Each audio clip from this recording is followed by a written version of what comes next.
अगर मैं आपसे पूछूं कि आपने अपनी ज़िंदगी में हैवानियत और बलात्कार की सबसे ज़्यादा परेशान करने वाली कहानी कौन सी सुनी है, तो मुझे लगता है कि आप में से ज़्यादातर लोगों का जवाब निर्भया होगा। मगर मैं ये दावे के साथ कह सकता हूँ कि आज की कहानी सुनने के बाद आप सोच में पड़ जाएंगे कि क्या वाकई में कोई इंसान ऐसा भी कर सकता है। मगर अफसोस कि ये सच है। आज की कहानी जापान की एक ऐसी लड़की की है जिसने जिंदा रहते हुए भी 40 दिनों तक नर्क से भी बदतर जिंदगी को जिया। ये कहानी जापान की एक 17 साल की लड़की की है जिसका नाम था जुनको फुरुता, जिसके साथ ऐसी हैवानियत की गई कि जब इस केस की डिटेल को कोर्ट में पेश किया गया तो उसे सुनने के बाद एक आदमी वहीं कोर्टरूम में ही बेहोश हो गया। कहानी शुरू करने से पहले मैं आपको एक वार्निंग देना चाहूँगा कि अगर आप कमज़ोर दिल वाले हैं तो इस कहानी को ना सुने, और ख़ासकर बच्चे, क्योंकि हो सकता है कि ये कहानी आपको बेचैन कर दे। तो कहानी शुरू होती है जापान की राजधानी टोक्यो से। 23 जनवरी 1989 को जापान की पुलिस टोक्यो से कुछ किलोमीटर दूर आयासे नाम की एक जगह से दो लड़कों को एक 19 साल की लड़की के साथ बलात्कार करने के लिए गिरफ्तार करते हैं। उनमें से एक का नाम हिरोशी मियानो और दूसरे का नाम जो ओगुरा था, और ये दोनों आपस में दोस्त थे। इसके बाद पुलिस इनकी कुंडली खंगालती है तो पता चलता है कि ये दोनों जापान के एक खतरनाक क्रिमिनल गैंग याकुजा के जूनियर मेंबर है, और इनके ऊपर पहले से ही कई छोटे मोटे क्राइम के आरोप भी है। इसके बाद ये छानबीन ऐसे ही चलती रही और तकरीबन 2 महीने से भी ज़्यादा बीत गए। 29 मार्च 1989 को जापान की पुलिस को इनके घर से एक महिला का अंडरवियर मिलता है, तो पुलिस अब इन दोनों से सख्ती से पूछताछ करने का फैसला करती है। इसके बाद पुलिस दोनों को अलग अलग कमरों में बिठाकर पूछताछ शुरू करती है, मगर इन दोनों में से कोई भी अपना मुंह नहीं खोलता। इसके बाद पुलिस को याद आता है कि आज से तकरीबन 4 महीने पहले आयासे में ही एक महिला और उसके 7 साल के बच्चे का मर्डर हो गया था, तो कहीं उस मर्डर में भी इन्हीं दोनों का हाथ तो नहीं है। इसलिए पुलिस अंधेरे में एक तीर मारती है और हिरोशी मियानो से कहती है कि हमें पता है कि तुमने किसी का मर्डर भी किया है।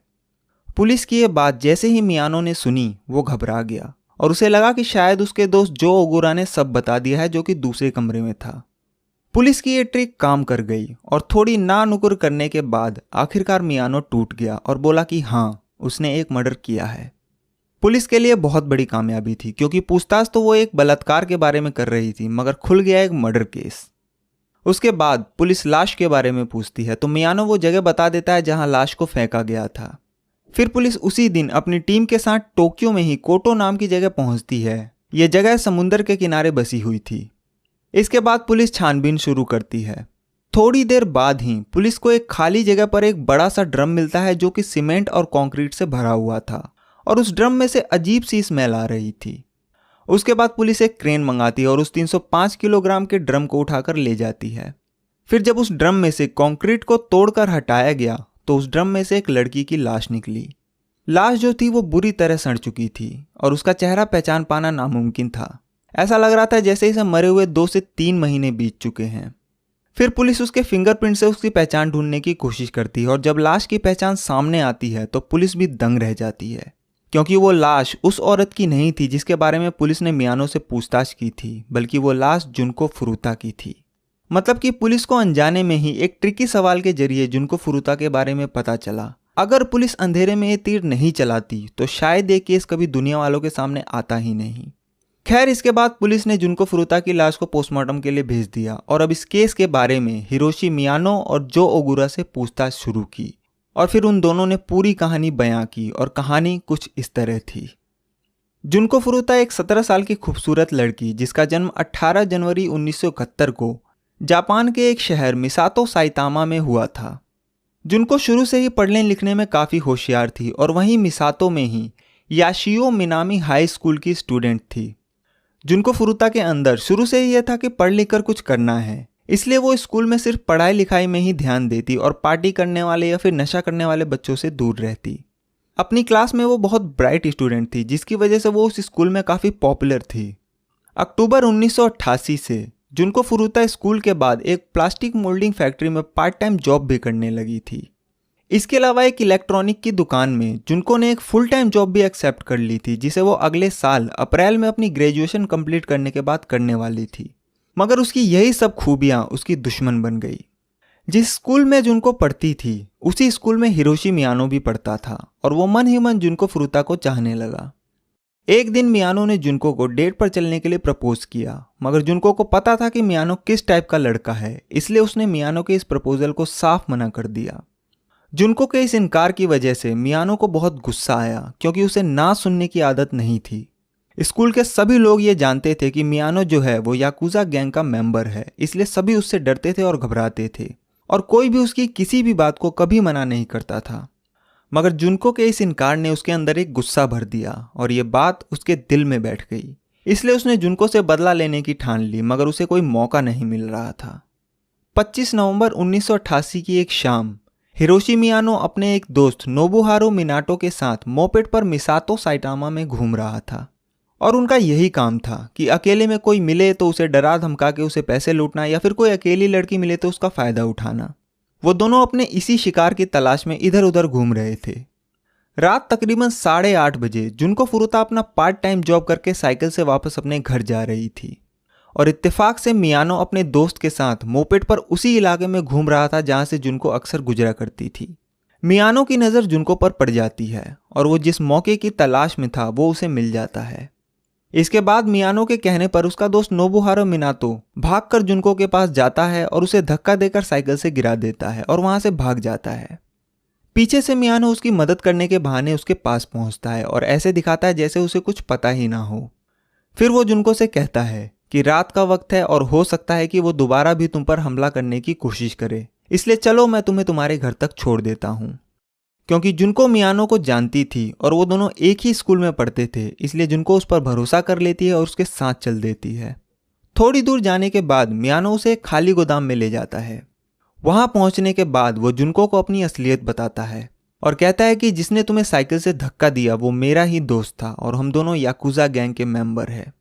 मैं जैसा कहता हूं वैसा ही करो, और अगर तुमने शोर किया तो मैं तुम्हें जान से मार डालूंगा।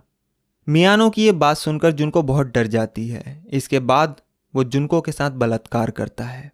फिर वो जुनको को लेकर बाहर आता है और रात करीब 9:50 पर वो वहां से एक टैक्सी लेकर पास के ही एक होटल में जाता है। होटल पहुंचने के बाद वो एक बार फिर से जुनको का बलात्कार करता है, और जब उसका मन भर जाता है तो वो होटल के कमरे से ही नोबुहारो मिनाटो के घर फोन करता है, जहां उसके 2 और दोस्त जो ओगुरा और यसुशी वटनाबे भी मौजूद थे।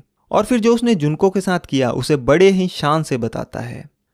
मियानो की ये बात सुनने के बाद उसका एक दोस्त जो ओगुरा उससे कहता है कि अभी उसे छोड़ना मत, हम थोड़ी देर में आते हैं। इन सब में 25 नवंबर की वो तारीख बीत जाती है और रात 12 बजे के बाद 26 नवंबर 1988 की तारीख आ जाती है। 26 नवंबर की सुबह करीब 3 बजे के आसपास मियानो जुनको को लेकर एक पार्क में पहुंचता है, जहां पर पहले से ही उसके तीनों दोस्त जो ओगुरा, नोबुहारो मिनाटो और यसुशी वटनाबे उसका इंतजार कर रहे थे। जब जुनको वहां पहुंची तो उन्होंने उसकी स्कूल की नोटबुक में से उसके घर का एड्रेस निकाल लिया और फिर उसे डराया धमकाया और कहा कि हमें पता है कि तुम्हारा घर कहाँ है। अगर तुमने हमारी बात नहीं मानी और भागने की कोशिश की तो हमारे गैंग के मेंबर तुम्हारी पूरी फैमिली को मार डालेंगे। ये बात सुनकर जुनको उन चारों लड़कों के आगे और बेबस हो गई। इसके बाद वो चारों उसे लेकर आयासे डिस्ट्रिक्ट के एक घर में पहुंचे और वहां ले जाकर उन चारों ने जुनको के साथ गैंग रेप किया। वो घर दरअसल नोबुहारो मिनाटो का ही था, जहां वो अपने माँ बाप के साथ रहता था, मगर उसके माँ बाप काम की वजह से ज़्यादातर घर से बाहर ही रहते थे, बस कभी कभार घर आते थे। इधर जुनको के माँ बाप परेशान थे कि अभी तक वो वापस घर क्यों नहीं लौटी। उन्होंने उसे हर जगह ढूंढने की कोशिश की मगर उसका कोई सुराग नहीं मिला, और इन्हीं सब में 26 नवंबर की भी तारीख बीत गई मगर जुनको वापस नहीं आई। 27 नवंबर 1988 को जुनको के माँ बाप पुलिस स्टेशन पहुंचे और उसकी मिसिंग रिपोर्ट लिखवाई, और फिर पुलिस ने जुनको को ढूंढना शुरू किया। उधर मियानो और उसके दोस्तों को जैसे ही पता चला कि पुलिस वाले जुनको को ढूंढ रहे हैं तो उन्होंने डरा धमकाकर जबरदस्ती जुनको से उसके घर फोन करवाया और बुलवाया कि वो अपने दोस्तों के साथ बाहर आई हुई है और बिल्कुल ठीक है और सुरक्षित है, इसलिए वो पुलिस कंप्लेंट वापस ले ले। जुनको की ये बात सुनकर उसके माँ बाप को भी तसल्ली हुई कि चलो हमारी बेटी ठीक है, इसलिए उन्होंने वो पुलिस कंप्लेंट वापस ले ली। अब मियानो और उसके दोस्तों को खुली छूट मिल गई और मिनाटो का वो घर जिसमें उन्होंने जुनको को रखा था, वो घर अब उनकी अय्याशी का अड्डा बन गया। इस घर में अब मियानो के दोस्तों और याकुजा गैंग के मेंबरों का आना जाना शुरू हो गया। जब तब जो मर्जी आता और जुनको के साथ बलात्कार करता। जब मिनाटो के माँ बाप घर पर होते तो वो जुनको को मिनाटो की गर्लफ्रेंड की तरह पेश आने के लिए फोर्स करते। डरी सहमी जुनको भी वही करती जो उसे करने के लिए कहा जाता। मगर कुछ वक्त के बाद ही मिनाटो के माँ बाप को यह पता चल गया कि यहाँ चल क्या रहा है। बावजूद इसके उन्होंने कुछ नहीं किया, क्योंकि उन्हें भी पता था कि मियानो याकुजा गैंग से जुड़ा है, और दूसरा कि उनका खुद का बेटा मिनाटो भी इस जुर्म में शामिल था। इसलिए उन्होंने पुलिस के पास जाने की बजाय चुप रहना चुना, और फिर धीरे धीरे एक गर्लफ्रेंड बॉयफ्रेंड का नाटक भी खत्म हो गया। अब जैसे जैसे वक्त बीत रहा था वैसे वैसे जुनको के ऊपर जुल्म बढ़ता ही जा रहा था। 7 दिन बीत गए और शुरुआत के 7 दिनों में ही जुनको के साथ 100 से भी ज्यादा बार बलात्कार हो चुका था। ना तो वो लोग उसे ढंग का खाना देते थे और ना ही पानी। उसे पूरे दिन नंगा रखा जाता और याकुजा गैंग के जितने भी मेंबर आते उसे उनके सामने ऐसे ही लाया जाता, फिर नचवाया जाता और फिर गैंग रेप किया जाता। उसे बुरी तरह पीटा जाता, जबरदस्ती बहुत सारी दारू पिलाई जाती, एक साथ 2-2, 3-3 सिगरेट पिलाई जाती। दिसंबर की जमा देने वाली ठंड में भी उसे बिना कपड़ों के ही बालकनी में सुलाया जाता। मगर इन सब अत्याचारों को करने के बावजूद भी उन्होंने जुनको को नहीं छोड़ा। इसी बीच 9वें दिन एक बार जुनको किसी तरह फोन के पास पहुंच जाती है और पुलिस को कॉल लगा देती है। कॉल लग भी जाती है, मगर इससे पहले कि वो कुछ बोलती मियानो वहां पहुंच जाता है और कॉल को काट देता है। इसके बाद पुलिस का कॉल बैक भी आता है तो मियानो फोन उठाकर बोलता है कि वो कॉल गलती से लग गया था और फिर फोन को रख देता है। जुनको के ऐसे फोन करने से मियानो को बहुत गुस्सा आता है और वो उसे बुरी तरह पीटता है, मगर उसका मन नहीं भरता।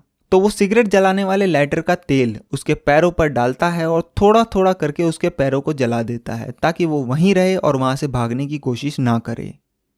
इसके बाद आता है 16वां दिन।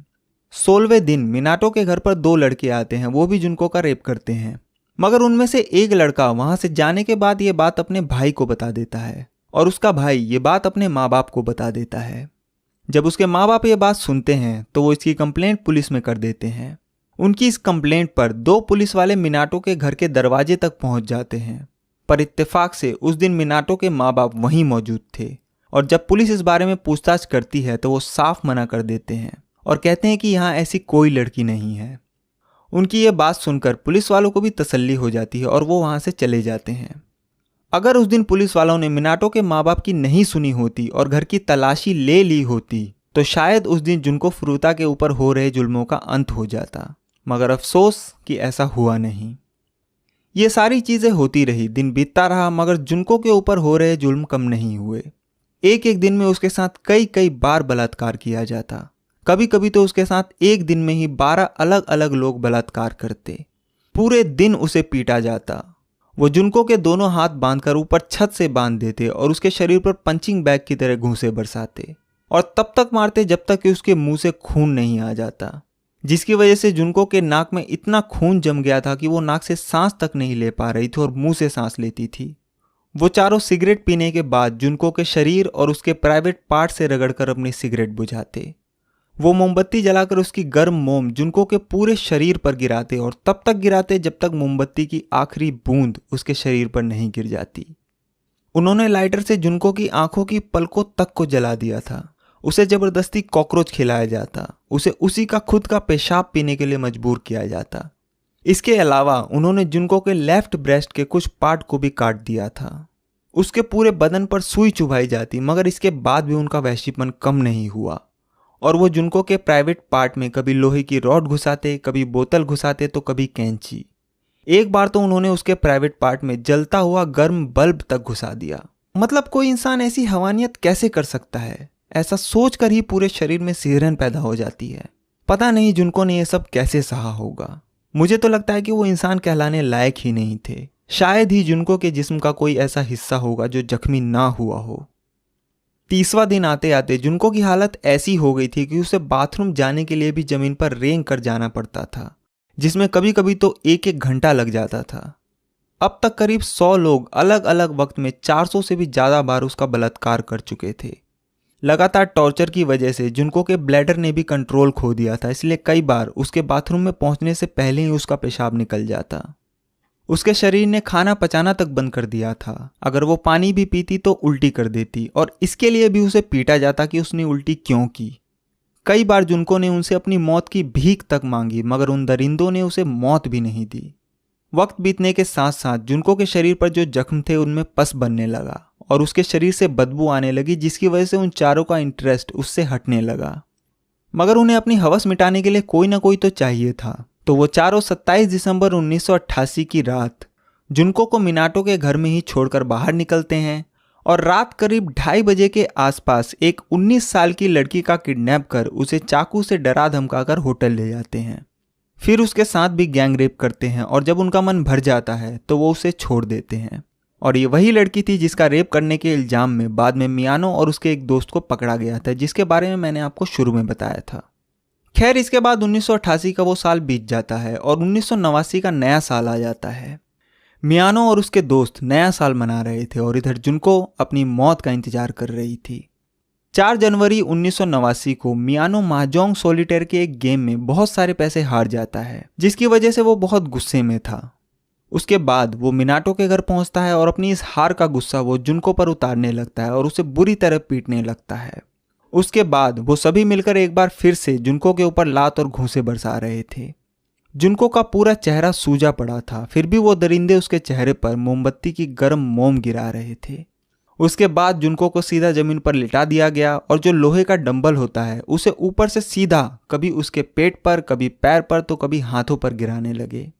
इसके बाद मियानो थोड़ा थोड़ा करके उसके पूरे शरीर पर लाइटर का तेल डालकर उसे किश्तों में जला रहा था। उस रात तकरीबन 2 घंटों तक उन चारों ने जुनको के साथ ये दरिंदगी की। शुरुआत में तो जुनको ने इन हमलों से अपने आप को बचाने की कोशिश की, मगर थोड़ी देर बाद ही उसने भी रिस्पॉन्स देना बंद कर दिया। एक तरह से वो एक जिंदा लाश बन चुकी थी। ये सब करने के बाद वो चारों जुनको को वहीं छोड़कर चले गए, मगर उस रात मियानो ने जो लाइटर का तेल होता है वो कुछ ज़्यादा ही डाल दिया था और लगातार 2 घंटे तक चले इस टॉर्चर को जुनको झेल नहीं पाई। और 40 दिनों के इस नर्क को झेलने के बाद 4 जनवरी 1989 की उस रात जुनको की मौत हो गई। और मुझे लगता है कि अच्छा ही हुआ कि उस रात उसकी मौत हो गई, वरना ना मालूम और कितने दिन जुनको को ये दरिंदगी झेलनी पड़ती।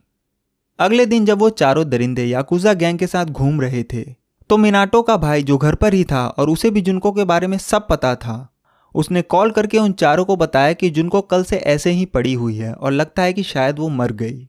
ये खबर सुनते ही वो चारों भागे भागे मिनाटो के घर पहुंचते हैं और फिर चेक करने पर पता चलता है कि जुनको की मौत हो चुकी है। उसके बाद वो चारों मिलकर जुनको की लाश को ठिकाने लगाने का प्लान बनाते हैं। फिर वो चारों मिलकर बॉडी को 2 कंबल में लपेटते हैं और एक बड़े से बैग में रखकर उसके चारों तरफ टेप लगा देते हैं। इसके बाद वो एक बड़ा सा 55 गैलन का तेल का खाली ड्रम लाते हैं और उस बैग को जिसमें जुनको की लाश थी उसे उस ड्रम में डाल देते हैं। उसके बाद वो उस ड्रम को कंक्रीट और सीमेंट के गीले मसाले से भर देते हैं। रात 8 बजे के करीब वो उस ड्रम को एक ट्रक में लोड करते हैं और उस ड्रम को लेकर कोटो टोक्यो की तरफ चल देते हैं। कोटो जो है वो जापान में एक समुद्री इलाका है और उनका प्लान ये था कि वो इस ड्रम को समुंदर में डाल देंगे। मगर समुंदर के करीब पहुंचने से थोड़ा पहले ही उन्हें एक खाली और सुनसान जगह मिलती है, तो वो उस ड्रम को वहीं फेंक कर वहां से निकल जाते हैं। और इसके आगे की कहानी आपको मालूम ही है। जब जुनको फुरुता की ये कहानी पुलिस के सामने आती है तो पूरा पुलिस महकमा हिल जाता है। उन्हें भी यकीन नहीं हो रहा था कि कोई इंसान ऐसा कैसे कर सकता है। हिरोशी मियानो और जो ओगुरा की इस गवाही के बाद इनके बाकी के 2 दोस्त नोबुहारो मिनाटो और यसुशी वटनाबे को भी गिरफ्तार कर लिया गया। मगर यहाँ एक अफसोसजनक बात ये थी कि ये चारों ही नाबालिग थे, तो पुलिस इनकी पहचान दुनिया वालों के सामने नहीं रख सकती थी और ना ही इन्हें मैक्सिमम सजा या फांसी दी जा सकती थी। इसलिए इन्हें जब कोर्ट में पेश किया गया तो इन्हें इनके असली नाम से नहीं बल्कि A, B, C और D के नाम से पेश किया गया। और क्योंकि जुनको फुरुता की जो बॉडी थी वो एक ड्रम में मिली थी जो सीमेंट और कंक्रीट में जमी हुई थी, इसलिए इस केस को जो नाम दिया गया वो था concrete encased high school girl murder case. मगर जब जुनको फुरुता की ये कहानी शुकान बुनशुन मैगजीन के एक पत्रकार ने सुनी तो उन्होंने सीधे इन चारों का नाम अपनी मैगजीन के फ्रंट पेज पर छाप दिया और कहा कि इन चारों दरिंदों ने जो भी जुनको के साथ किया वो किसी हैवानियत से कम नहीं था, इसलिए इन्हें किसी भी ह्यूमन राइट्स का कोई अधिकार नहीं है, चाहे हमारा कानून कुछ भी कहे। इसके बाद जब यह कहानी पूरे जापान और पूरी दुनिया के सामने आई तो सभी दंग रह गए। कहानी ही ऐसी थी कि जिसने भी सुना वो रो पड़ा। जुनको फुरुता के ऊपर हुए इस जुल्म की कहानी जब जुनको की मां ने सुनी तो उनकी भी दिमागी हालत बिगड़ गई और उन्हें साइकेट्रिस्ट का सहारा लेना पड़ा। जुनको की बॉडी मिलने के 3 दिन बाद 2 अप्रैल 1989 को उसकी अंतिम यात्रा निकाली गई। जुनको जिस स्कूल में पढ़ती थी उस स्कूल के प्रिंसिपल ने उस दिन जुनको के ग्रेजुएशन ना कंप्लीट करने के बावजूद भी उसके माँ बाप को जुनको की ग्रेजुएशन सर्टिफिकेट दी और उसे ग्रेजुएशन से नवाजा। जिस इलेक्ट्रॉनिक शॉप में जुनको ग्रेजुएशन के बाद काम करने वाली थी उस शॉप के ऑनर ने जुनको को वो यूनिफॉर्म भेंट की जिसे पहनकर जुनको उस शॉप पर काम करती। उस यूनिफॉर्म को बाद में जुनको के ताबूत में ही रख दिया गया। अगर जुनको के साथ ये सब नहीं हुआ होता तो शायद अगला दिन यानी 3 अप्रैल 1989 उसकी जॉब का पहला दिन होता। मगर अफसोस कि उन दरिंदों की वजह से ऐसा हो न सका। जुलाई 1990 में टोक्यो की लोअर कोर्ट ने हिरोशी मियानो जो कि इस क्राइम का लीडर था उसे 17 साल की सजा सुनाई और बाकी तीनों जो ओगुरा, नोबुहारू मिनाटो और यशुशी वटनाबे को 6 साल की सजा सुनाई। उसके बाद इन्होंने इस फैसले को टोक्यो की हाई कोर्ट में चैलेंज किया, पर टोक्यो हाई कोर्ट के जज ryuji यानासे ने हिरोशी मियानो की सजा को 3 साल बढ़ाकर 20 साल कर दिया और बाकी तीनों की भी सजा को 6 साल से बढ़ाकर 9 साल कर दिया। उन्होंने अपने फैसले में ये भी कहा कि इस पूरी दुनिया में ऐसा कोई भी शब्द नहीं है जो जुनको फुरुता के इस दर्द को बयां कर सके। बाद में उन 2 पुलिस वालों को भी उनकी लापरवाही के लिए सस्पेंड कर दिया गया, जो मिनाटो के घर तक पहुंचकर भी वापस आ गए थे और घर की तलाशी नहीं ली थी। मगर वाकई में जिस दरिंदगी के साथ एक 17 साल की लड़की को नोचा और खसोटा गया, मतलब पूरी इंसानियत शर्मसार हो गई। न मालूम जुनको फुरुता ने वो नर्क से भी बदतर 40 दिन उन दरिंदों के बीच कैसे बिताए होंगे। बाद में जुनको के ऊपर कई किताबें लिखी गई, उसके ऊपर गाने और फिल्में भी बनाई गई। कोटो जापान में जिस जगह पर जुनको की बॉडी मिली थी वहां पर एक मेमोरियल बनाया गया और उस पूरी जगह को एक वाकासु नाम के पार्क में तब्दील कर दिया गया। आप आज भी अगर जापान जाएं तो उस पार्क को देख सकते हैं। तो ये थी जुनको फुरुता की दर्दनाक कहानी। ऐसे ही इन्फॉर्मेटिव वीडियो देखने के लिए हमारे चैनल को सब्सक्राइब कीजिए।